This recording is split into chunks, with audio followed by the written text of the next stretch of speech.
தமிழ்நாட்டின் வளர்ச்சி பயணத்தில் ஒருவரையும் பின்தங்க விடமாட்டோம். வெல்வோம் ஒன்றாக. ஜம்மு காஷ்மீரின் ஸ்ரீநகரில் கடந்த ஒரு வார காலமாக பனிப்பொழிவு அதிகரித்து வரும் நிலையில் அங்குள்ள கான்சாகிப் மாவட்டம் தூத்பத்ரி பள்ளத்தாக்கில் சாலைகளை முழுமையாக மறைத்து பனி அடர்ந்து காணப்படுகிறது. இதனால் போக்குவரத்து முற்றிலும் முடங்கியுள்ளது.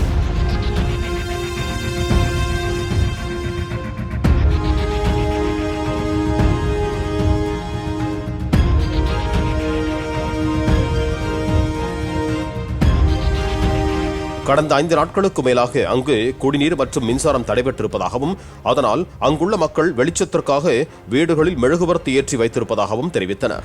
சனிக்கிழமை பனிப்பொழிவு சற்று குறைந்த நிலையில் சாலைகளில் தேங்கியுள்ள பனிக்கட்டிகளை அகற்றும் பணிகள் தொடங்கியுள்ளதாக தகவல் வெளியாகியுள்ளது.